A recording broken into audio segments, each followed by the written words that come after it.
Master stroke में आप सभी का बहुत बहुत स्वागत है। आपके साथ हूं मैं रोबिका लियाकत। देश में कोरोना के ओमिक्रॉन वेरिएंट की दहशत है। लगातार केसेस बढ़ रहे हैं। ये डर अब सता रहा है कि कहीं कोरोना की दूसरी लहर की तरह ही देश की स्वास्थ्य व्यवस्था का हाल पहले के जैसा ना हो जाए। दुनिया में ओमिक्रॉन या कोरोना के किसी भी तरह के वेरिएंट से निपटने का उपाय बूस्टर डोज को ही बताया जा रहा है। बूस्टर डोज मतलब वैक्सीन की एक और डोज। भारत जैसे देशों के साथ समस्या यह है कि यहां अभी पूरी आबादी को पहला डोज नहीं लग पाया है। बच्चों को वैक्सीन देने के बारे में तो हमारी कोई नीति अभी तक बन ही नहीं पाई है। अब ऐसे हालात में वैक्सीन की एक और डोज देना क्या समझदारी होगी? दुनिया के अमीर देशों ने तो बूस्टर डोज देना शुरू कर दिया है। आज हमने आपके लिए बूस्टर डोज पर एक डिटेल्ड रिपोर्ट तैयार की है, जिसे देखकर आपको यह समझ आएगा कि बूस्टर डोज की आखिर जरूरत पड़ती क्यों है। और इसीलिए मास्टर स्ट्रोक की कवर स्टोरी बूस्टर डोज पर। जैसे सवाल यह है कि क्या होती है बूस्टर डोज। जैसा कि नाम से ही जाहिर है, जिस डोज के लगाने से एंटीबॉडी और ज्यादा बूस्ट कर जाए यानी बढ़ जाए, उसे बूस्टर डोज कहते हैं। बूस्टर डोज की जरूरत क्यों है? दूसरे डोज के कुछ महीनों बाद ही शरीर में बनने वाली एंटीबॉडीज में गिरावट होती है, जिसकी वजह से बूस्टर डोज की जरूरत पड़ती है। अभी क्यों जरूरी बताया जा रहा है? कोरोना वायरस के नए वेरिएंट ओमिक्रॉन की वजह से बूस्टर डोज को जरूरी बताया जा रहा है। क्या बूस्टर डोज के बाद कोरोना का संक्रमण रुक जाएगा? इजराइल के उदाहरण से तो बूस्टर डोज काम की साबित हो रही है। यहाँ एक स्टडी से पता चला कि बूस्टर डोज हॉस्पिटलाइजेशन रोकने में 93% कारगर है। क्या दुनिया में बूस्टर डोज लग रही है? हाँ, ब्रिटेन, कनाडा, अमेरिका और इजराइल समेत दुनिया के 30 से ज्यादा देश बूस्टर डोज लगा रहे हैं। दुनिया में सबसे पहले बूस्टर डोज किसने दी? इजराइल ने सबसे पहले जुलाई में ही बूस्टर डोज देने की शुरुआत की थी। भारत में बूस्टर डोज की क्या स्थिति है? आने वाले दिनों में बूस्टर डोज पर एक विस्तृत नीति आने वाली है। भारत में बूस्टर डोज कब लगेंगे, अभी इसकी जानकारी नहीं है। सरकार की पूरी कोशिश 31 दिसंबर तक सभी वयस्कों को कम से कम पहला डोज देने की है। क्या बूस्टर डोज देने से टीकाकरण अभियान पर असर नहीं पड़ेगा? हाँ, इस बात की आशंका जताई जा रही है कि बूस्टर डोज का असर टीकाकरण अभियान पर पड़ सकता है। क्या कोविशील्ड वाले कोवैक्सीन की बूस्टर डोज ले सकते हैं? हाँ, जानकारों के मुताबिक बूस्टर डोज के लिए वैक्सीन की अदला बदली हो सकती है। दूसरे डोज के कितने समय बाद तीसरी डोज देनी चाहिए? जानकारों के मुताबिक दूसरी डोज के 6 महीनों बाद ही तीसरी डोज देनी चाहिए। क्या हर किसी को बूस्टर डोज लगाना होगा? जानकारों के मुताबिक जो एक बार कोरोना संक्रमित हो चुके हैं, उन्हें बूस्टर डोज की जरूरत नहीं पड़नी चाहिए। बूस्टर डोज की जरूरत किसे होगी? जिनके शरीर में एंटीबॉडीज लेवल कम हो गए हैं, उन्हें बूस्टर डोज की जरूरत पड़ सकती है। बूस्टर डोज पहले किसे दी जानी चाहिए? जिन्हें शुरुआत में वैक्सीन दी गई थी, उन्हें सबसे पहले बूस्टर डोज दी जा सकती है। बूस्टर डोज पर WHO क्या कहता है? WHO बूस्टर डोज को स्कैंडल बता रहा है, क्योंकि दुनिया की एक बड़ी आबादी को अभी सिंगल डोज भी नहीं मिला है और विकसित देशों ने तीसरा डोज लेना शुरू कर दिया है। क्या किसी दूसरी बीमारी में 3 डोज की जरूरत पड़ती है? हाँ, हेपेटाइटिस बी वैक्सीन का कोर्स 3 शॉट का होता है। क्या हमें हर साल बूस्टर शॉट की जरूरत पड़ेगी? अभी यह साफ नहीं है कि बूस्टर डोज हर साल लगानी पड़ेगी या नहीं। दुनिया के विकसित देशों में बूस्टर डोज लग रही हैं। यूके के प्रधानमंत्री बोरिस जॉनसन ने भी बूस्टर डोज ले ली है। ध्यान से देखिए, उनके कोट पर एक बैज लगा है जिस पर लिखा है I have boosted my immunity, यानी मैंने अपनी इम्यूनिटी बढ़ा दी है। यूके के अलावा अमेरिका में भी बूस्टर डोज की शुरुआत हो चुकी है। विकसित देशों का तर्क है कि कोरोना को हराने के लिए बूस्टर डोज जरूरी है। Look at the third dose. You increase the levels of neutralizing antibodies against all the variants. And this also has an increase in levels of memory B cells and T cells, which strongly suggest that boosters will give you cross protection against a number of variants. Although we haven't proven it yet, there's every reason to believe that if you get vaccinated and boosted, that you would have at least some degree of cross protection, very likely against severe disease, even against the Omicron variant. पूरी दुनिया में chilli ने सबसे ज्यादा 46% लोगों को booster dose दे दी है। इसके बाद इजराइल ने 44, उरुग्वे ने 41, यूके ने 29, जर्मनी ने 16, तुर्की ने 16, अमेरिका ने 14 और फ्रांस ने 13% लोगों को बूस्टर डोज लगा दी है। लेकिन अभी दुनिया की एक बहुत बड़ी आबादी ऐसी है जिसे कोरोना वायरस के खिलाफ वैक्सीन की एक भी डोज नहीं मिली है। आपको जानकर हैरानी होगी कि दुनिया के 333 करोड़ लोगों यानी करीब 44.5% आबादी को अभी कोरोना वैक्सीन का एक भी टीका नहीं लगा है, जबकि अमीर देशों के 3.38% लोगों को बूस्टर डोज के तौर पर तीसरा टीका लग चुका है। इसी बात पर WHO को ऐतराज है। With emerging evidence of some waning vaccine immunity against infection, it's clear that in future countries will need tailored booster strategies. WHO's position remains that health workers, older people, and other at-risk groups must be vaccinated first in all countries before those at low risk of serious disease and before boosters are given to already vaccinated healthy adults. लेकिन सवाल यह है कि booster dose को लेकर भारत में राय क्या बन रही है, क्योंकि भारत में भी हेल्थ और फ्रंट लाइन वर्कर्स को वैक्सीन लगे हुए 1 महीने के बाद साल भर हो जाएगा। क्या उनके अंदर एंटीडोज में कोई कमी नहीं हुई होगी? एंटीबॉडीज, माफ कीजिएगा, एंटीबॉडीज में कोई कमी नहीं हुई होगी। लेकिन बड़ा सवाल तो ये भी है कि सरकार ने अब तक बच्चों को वैक्सीन लगाने के बारे में भी कोई नीति तैयार नहीं की है। आज जो है national technical advisory group on immunization यानी NTAGI की बैठक हुई थी, जिसमें कोरोना वैक्सीन की एडिशनल या बूस्टर डोज और बच्चों की वैक्सीन पर चर्चा हुई, लेकिन इसका भी नतीजा कुछ खास रहा नहीं। आज एंटागी यानी national technical advisory group on immunization की बैठक हुई। ये बैठक इसलिए भी अहम है क्योंकि ये एंटागी ही है जो कोरोना वैक्सीनेशन पर सरकार को सलाह देती है कि वैक्सीनेशन किस तरह किया जाना चाहिए, 2 टीकों के बीच में गैप कितना होना चाहिए, किसे पहले टीका दिया जाना चाहिए। तमाम फैसले जो हैं सरकार एंटागी के सलाह पर ही लेती है। आज इस बैठक में इस बात पर चर्चा होनी थी कि बूस्टर डोज और बच्चों को वैक्सीन कब दी जाए। इन दोनों अहम मुद्दों पर आज एंटागी की बैठक में जो जानकार हैं, हमारे सूत्र हैं, वो बता रहे हैं कि इस पर चर्चा हुई लेकिन कोई ठोस फैसला नहीं हो पाया। वैसे भारत में स्वास्थ्य कर्मियों और फ्रंटलाइन वर्कर्स को बूस्टर डोज देने की मांग हो रही है। We are now debating whether it is time to go for booster, because other countries have started giving booster doses because they find that the immunity is diminishing. So the expert group right now is considering very carefully, should the healthcare workers, the frontline workers, be re-vaccinated in the sense the booster given to them because they are the army that will fight the battle, God forbid if it happens. So that's why there is this whole idea that maybe if we have enough vaccine, we should start the booster dose. लेकिन सरकार का पहला target corona के खिलाफ vaccination पूरा करने का है। भारत में 85% को वैक्सीन की पहली डोज लग चुकी है, जबकि 51% को दोनों डोज लगी हैं। इसके अलावा बच्चों के वैक्सीनेशन की स्थिति भी साफ नहीं है। अभी 12 साल से ऊपर के बच्चों को भी वैक्सीन देने को हरी झंडी नहीं दी गई है, जबकि दुनिया में 100 से ज्यादा देश बच्चों को वैक्सीन दे रहे हैं। बच्चों को वैक्सीनेट करना इसलिए जरूरी है क्योंकि यूनिसेफ ने 11.5 करोड़ कोविड केसेस के विश्लेषण में यह पाया कि 16% बीमार 20 साल से नीचे वाले हुए। इसलिए ओमिक्रॉन के खतरे को देखते हुए बच्चों को वैक्सीनेट करना भी बहुत जरूरी है।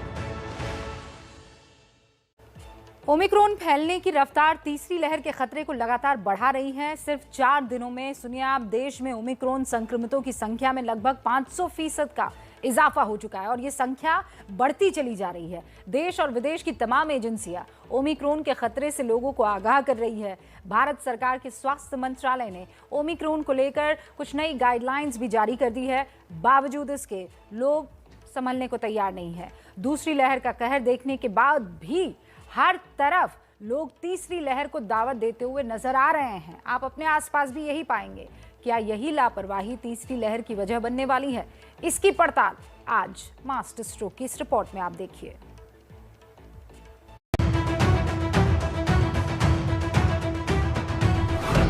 राजनीति की रैली या नेताजी की सभा, मंदिर का दर या मस्जिद का दरवाजा,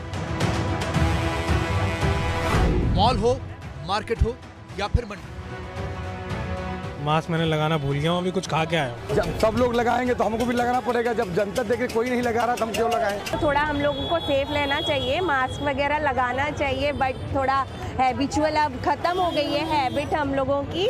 तो लेकिन मैंने तो लगाया नहीं, थोड़ा सा प्रॉब्लम है ब्रीथ की भी, तो इसलिए थोड़ा उलझन होती है।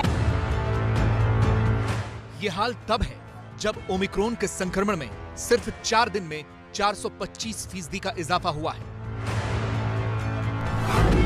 लेकिन ना तो हम दूसरी लहर के कहर को याद करने को तैयार हैं और ना ही तीसरी लहर के खतरे की परवाह है। कहीं भी नजर डालिए, कोरोना नियमों की धज्जियां उड़ती ही मिलेंगी। ओमिक्रॉन का विस्फोट होने के बाद लोग सुधरने को तैयार नहीं हैं। फिर चाहे राजधानी दिल्ली हो या देश के दूसरे शहर। इस वक्त दिल्ली की सरोजनी नगर मार्केट में हूं और आप सरोजनी नगर मार्केट की तस्वीरें देखिए। लोगों से खचाखच भरी हुई हैं। कोरोना का जो प्रोटोकॉल है उसकी धज्जियां उड़ाई जा रही हैं। कहीं कोई 2 गज की दूरी का कोई पालन नहीं हो रहा है, कहीं कोई सैनिटाइजेशन नहीं है। जो कोरोना प्रोटोकॉल है उसको लेकर कोई चिंतित नहीं है। लोगों ने मास्क भी नहीं लगा रखे हैं। देश में ओमिक्रॉन के पैर फैलाने की जो रफ्तार अब तक दिख रही है वो चौंकाने वाली भी है और डराने वाली भी, क्योंकि अगर इस पर लगाम नहीं लगी तो खतरा दूसरी लहर से भी गहरा है। ओमिक्रॉन का पहला केस 2 दिसंबर को आया। अगले दिन 3 दिसंबर को संख्या 2 ही रही, लेकिन उसके अगले दिन संक्रमितों की संख्या 2 गुनी यानी 4 पहुंच गई। तीसरे दिन यानी 5 दिसंबर को देश भर में संक्रमितों की संख्या 21 पहुंच गई। इस तरह सिर्फ 100 घंटे में ओमिक्रॉन के संक्रमितों की संख्या में 425% का इजाफा हुआ है। ओमिक्रॉन के फैलने की यह रफ्तार सरकारों को डरा रही है। देश के जाने माने डॉक्टर भी इसे लेकर परेशान हैं। We understand the Omicron is highly transmissible. It is nearly 5 to 10 times more potent in transmissibility than Delta virus. So we need to take all precautions to stop the transmission. So it is our priority concern. The government should work on the ensuring every person of this country is able to get the vaccine. Omicron के मरीजों की संख्या ही डराने वाली नहीं है, बल्कि इससे बड़ा खतरा यह है कि इसने पूरे देश में अपने पैर जमा दिए हैं। दक्षिण भारत के कर्नाटक से उत्तर भारत के दिल्ली पहुंचने में इसे महज 3 दिन लगे। ओमिक्रॉन देश के 5 राज्यों को अपनी चपेट में ले चुका है और संदिग्ध मरीजों की संख्या 1 दर्जन से ज्यादा राज्यों में पहुंच चुकी है। राजस्थान में अब तक ओमिक्रॉन के 9 मरीज सामने आ चुके हैं। महाराष्ट्र में 10, कर्नाटक में 2, गुजरात और दिल्ली में 1-1 मरीज की पुष्टि हुई है। ये आंकड़े यही इशारा कर रहे हैं कि ओमिक्रॉन देश को तीसरी लहर की ओर ढकेल सकता है। सिर्फ 4 से 5 दिनों में देश में हर कोई इस खतरे को समझ भी चुका है, लेकिन इसके बावजूद लोग न बदलने को तैयार हैं और न ही सुधरने को। मास्क मैंने लगाना भूल गया हूँ, अभी कुछ खा के आया हूँ। जस्ट तभी मैंने मास्क नहीं पहना। कोरोना इतना फैल रहा है, नया वेरिएंट भी आ गया, डर नहीं लग रहा है? अरे मैं तो कुछ खा के आया हूँ ना, ये देखो यहाँ से खा के आया हूँ। जस्ट डर नहीं लग रहा है? मतलब डर नहीं लग रहा है हमको। अब लड़ना तो हमें ही है ना, कैसे ना कैसे लड़ेंगे हम। इम्यूनिटी है लड़ने की? इम्यूनिटी स्ट्रॉन्ग है हमारी, डोज लगा रखी है हमने दोनों। लापरवाही की ये इंतहा तब है जब देश के जाने माने एक्सपर्ट लगातार चेतावनी दे रहे हैं कि अगर कोरोना के नियमों का पालन नहीं हुआ तो तीसरी लहर सिर्फ 1 से 2 महीने ही दूर है, क्योंकि ओमिक्रॉन के चेन रिएक्शन को रोकना बहुत बड़ी चुनौती है। ओमिक्रॉन पूरी संभावना है कि हमारे देश में भी फैलेगा, और क्योंकि ये डेल्टा से अधिक फैलने, ज़्यादा तेज़ी से फैलने वाला है तो थोड़ा जल्दी फैलेगा। तो अगर हम मानते हैं कि अभी से फैलना ये प्रारंभ कर चुका है, तो तीसरी लहर जो आएगी वो अगले साल के शुरू के महीनों में अपनी चरम स्तर पे होगी और उसके बाद संख्या कम होनी शुरू हो जाएगी। यानी खतरा सामने है और साफ नजर आ रहा है। इसके बावजूद इस खतरे से बचने का उपाय करने के लिए कोई तैयार नहीं है।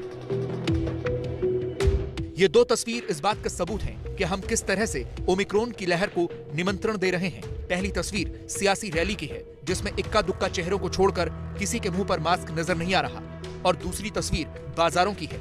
यहाँ भी ज्यादातर लोग बिना मास्क के ही नजर आ रहे हैं और सोशल डिस्टेंसिंग तो शायद ये पूरी तरह से भूल चुके हैं। कोरोना को लेकर लोगों की इसी लापरवाही का नतीजा ये है कि ये ओमिक्रॉन वेरिएंट भले ही देश में सिर्फ 100 घंटे पहले आया हो, लेकिन ओमिक्रॉन के मरीजों की संख्या के मामले में भारत 6ठे स्थान पर पहुंच चुका है। इस वक्त दुनिया में ओमिक्रॉन के सबसे ज्यादा मरीज दक्षिण अफ्रीका में हैं, जहां इनकी संख्या 228 है। इसके बाद ब्रिटेन में संक्रमितों की संख्या 107 पहुंच चुकी है। फिर घाना में 33, अमेरिका में 27 और बोत्सवाना में 23 ओमिक्रॉन संक्रमितों की पुष्टि हुई है, जबकि भारत में भी 23 मरीजों की पुष्टि हुई है। ओमिक्रॉन कोरोना का नया वेरिएंट है, इसलिए अभी इस पर जांच की जा रही है। लेकिन इतना साफ हो चुका है कि ये वेरिएंट बहुत तेजी से फैलता है, इसलिए मास्क और सोशल डिस्टेंस में जरा भी लापरवाही घातक हो सकती है। इस वक्त देश के अलग अलग हिस्सों से आ रही रिपोर्ट ये बताती है कि कोरोना फिर से सर उठा रहा है। हालांकि इसकी वजह ओमिक्रॉन है या नहीं, इसकी पुष्टि जीनोम सीक्वेंसिंग की जांच के बाद ही हो सकती है। जम्मू कश्मीर में माता वैष्णो देवी के दर्शनों के लिए पहुंचे श्रद्धालुओं में कोरोना के मामलों से सनसनी मची हुई है, क्योंकि यहां पिछले 5 दिनों में 200 कोरोना पॉजिटिव केस मिले हैं। ये सभी केस बेस स्टेशन कटरा में पाए गए, जिसके बाद स्वास्थ्य विभाग ने जांच और तेजी से बढ़ा दी है। अब श्रद्धालुओं को 72 घंटे पहले की RT-PCR रिपोर्ट दिखानी जरूरी है। देश भर से जो श्रद्धालु कटरा माता वैष्णो देवी के दर्शनों के लिए पहुंच रहे हैं, उनमें से करीब 200 श्रद्धालुओं को पिछले 5 दिनों में कोरोना पॉजिटिव पाया गया है। इसके बाद यहां पर न केवल पुलिस, न केवल श्री माता वैष्णो देवी श्राइन बोर्ड, बल्कि जो स्वास्थ्य विभाग है जम्मू कश्मीर का, उसने भी कमर कस ली। और जो श्रद्धालु डबल डोज अपना लगवा चुके हैं, उन्हें भी यहां से जाने की इजाजत है। और जो श्रद्धालु बगैर डबल डोज के या बगैर RT-PCR टेस्ट के यहाँ पहुंच रहे हैं, उनकी टेस्टिंग यहाँ की जा रही है। वैक्सीनेटेड थे पहले से? हाँ, दोनों वैक्सीन, जी दोनों। तो यात्री भी यहाँ कहीं ना कहीं जो हैं, उन्हें पता है कि किस तरह के प्रोटोकॉल है। और वैष्णो देवी श्राइन बोर्ड ने भी सभी श्रद्धालुओं से कोरोना नियमों का पालन करने की अपील की है और प्रशासन भी सख्ती से नियम लागू कर रहा है। वैष्णो देवी भक्तों के साथ साथ देश के कई हिस्सों में एक ही जगह पर बड़ी संख्या में कोरोना पॉजिटिव मरीजों के मिलने की रिपोर्ट आ रही है। हालांकि इनके ओमिक्रॉन संक्रमित होने की पुष्टि नहीं हुई है, लेकिन खतरा बना हुआ है। ओमिक्रॉन के खतरे की वजह से बहुत सी अफवाहें भी फैल रही हैं। कई ऐसे सवाल हैं जिसे लेकर कंफ्यूजन बना हुआ है। इन सवालों के जवाब स्वास्थ्य मंत्रालय ने जारी कर दिए हैं। हम आपको उन तमाम सवालों के जवाब बताते हैं। पहला तो ये कि क्या टीका ओमिक्रॉन पर प्रभावी होगा? ऐसा कोई साक्ष्य अभी तक नहीं है कि टीके काम नहीं करेंगे। हालांकि म्यूटेशन की वजह से टीके के कम प्रभावी होने की बात सामने आई है। टीका लगवाना कितना फायदेमंद है? जो लोग टीका ले चुके हैं वो ज़्यादा सुरक्षित है। जिसने टीका नहीं लगवाया है या डोज बाकी है, वो अपनी डोज ज़रूर ले ले। क्या तीसरी लहर आने वाली है? सवाल ये भी सबके जहन में है। इसका जवाब है, भारत में चूंकि डेल्टा वेरिएंट काफ़ी फैला था और टीकाकरण भी तेज़ी से हुआ, इसीलिए अनुमान ये है कि बीमारी कमज़ोर बनी रह सकती है, लेकिन और साक्ष्य अभी आने बाकी है। सवाल ये भी मन में कि क्या मौजूदा जांच ओमिक्रॉन को पकड़ सकेगी? इसका जवाब ये कि मौजूदा जांच संक्रमण की पुष्टि करती है, लेकिन ओमिक्रॉन की जांच के लिए जीन सीक्वेंसिंग की जरूरत पड़ जाती है। फिर सवाल आता है कि बचाव के लिए अब करना क्या है? मास्क जरूर लगाना है। टीका या टीके की एक डोज अगर बाकी है तो ले लेनी है। सोशल डिस्टेंसिंग का पालन अभी भी करना है। जिस भी आप कमरे में हो उसे हवादार बना दीजिए। समय समय पर जारी हो रही सरकार की गाइडलाइंस पर नजर बनाए रखिए। लापरवाही नहीं हटनी चाहिए। कू पर आज हमने #ओमिक्रॉन ब्लास्ट पर पूछा था कि ओमिक्रॉन से निपटने की तैयारी में क्या क्या कमियां हैं। इसके जवाब में कू रिएक्शन ऑफ द डे के लिए हमने कू यूजर पलाश गेन को चुना है, जिन्होंने लिखा है, कमियां हम लोगों की नीयत और नीति में है, क्योंकि हम एक जागरूक इंसान हैं और हम ही बिना मास्क के चलने लगेंगे तो वो दिन दूर नहीं जब दूसरी लहर हम लोगों की लापरवाही के कारण ज़्यादा फैली। इसीलिए हमेशा मास्क पहने बगैर आप घर से ना निकले। मास्क पहने बिना बहाने के पहनना ज़रूरी है। आप भी अपनी राय हमें पहुंचा सकते हैं @ABP न्यूज़ हैंडल को फॉलो करके। रोज़ का मुद्दा आपको नज़र आएगा और आपकी राय अगर हमें पसंद आई तो मास्टर स्ट्रोक का हिस्सा बने। दोनों देशों ने एक जॉइंट स्टेटमेंट जारी कर दिया है। इस साझा बयान की हेडिंग दी गई है, भारत रूस मित्रता, शांति और समृद्धि की साझेदारी। बयान के जरिए पाकिस्तान को भी आतंकवाद के मुद्दे पर कड़ा संदेश दिया गया है। ये भी कि अफगानिस्तान पर दोनों देशों के बीच बेहद सकारात्मक बातचीत हुई है। इसमें यह बताया गया है कि दोनों देशों ने छोटे बड़े 28 समझौते किए हैं। इसमें स्पेस से लेकर साइबर सिक्योरिटी तक शामिल है। बड़ी बात यह है कि अफगानिस्तान भी बातचीत के बड़े मुद्दों में शामिल था। दोनों देश इस बात को लेकर स्पष्ट थे कि अफगान जमीन का इस्तेमाल आतंकवाद के लिए नहीं होना चाहिए।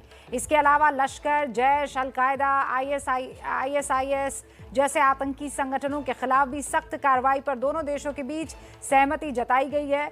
यानी साफ है, पाकिस्तान की धरती पर भारत के खिलाफ जो आतंकी गतिविधियां चल रही है उस पर रूस का रुख भारत के साथ है।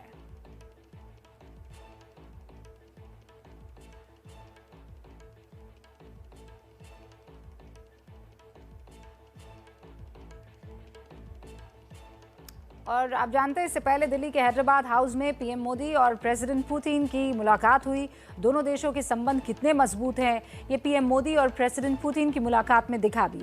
पुतिन ने भारत को अ ग्रेट पावर यानी महान शक्ति बताया है। इसके अलावा आज कुछ ऐसा भी हुआ जिसने यूपी में रोजगार के नए रास्ते खोले। यूपी को डिफेंस प्रोडक्शन हब बनाने की राह को और आसान किया गया। दोनों की मुलाकात से चंद घंटों पहले अमेठी में 6 लाख AK-203 राइफल बनाने की डील फाइनल हो गई।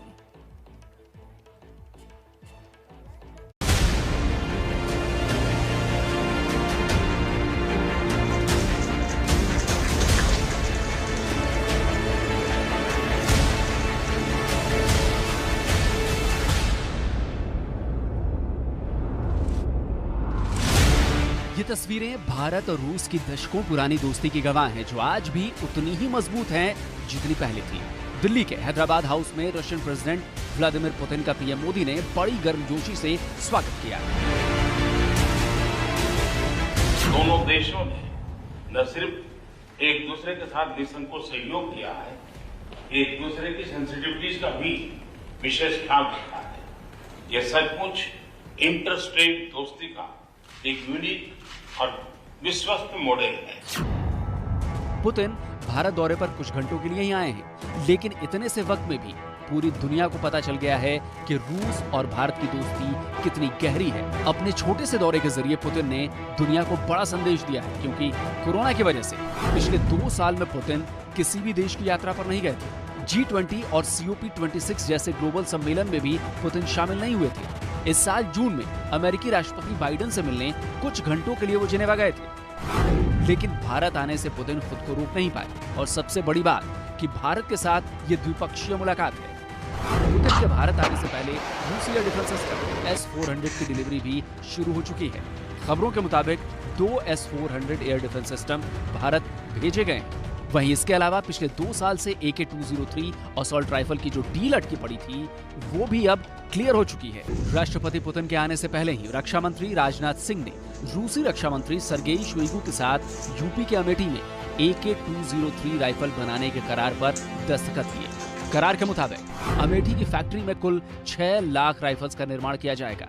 ये राइफल भारतीय सुरक्षा बलों द्वारा इस्तेमाल की जा रही इंसास राइफल को रिप्लेस करेगी। AK-203 7.26 × 39 mm कैलिबर की राइफल है और इसकी रेंज है करीब 300 मीटर। आतंकवाद निरोधी ऑपरेशंस में यह राइफल बेहद कारगर साबित होगी। अमेठी में AK-203 राइफल का निर्माण यूपी की अर्थव्यवस्था के लिहाज से भी बेहद फायदेमंद साबित होगा।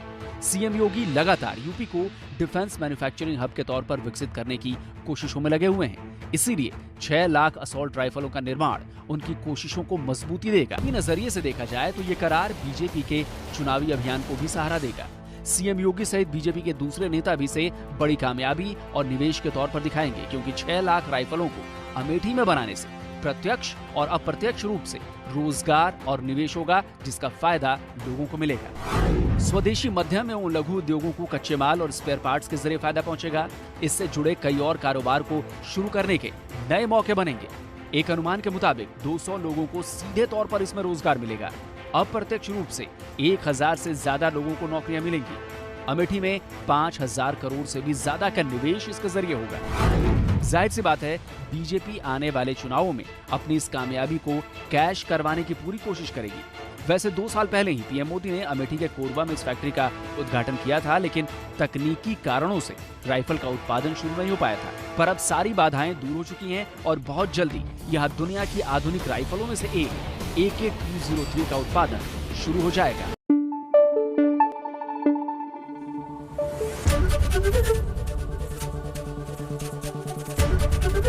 ABP न्यूज आपको रखे आगे।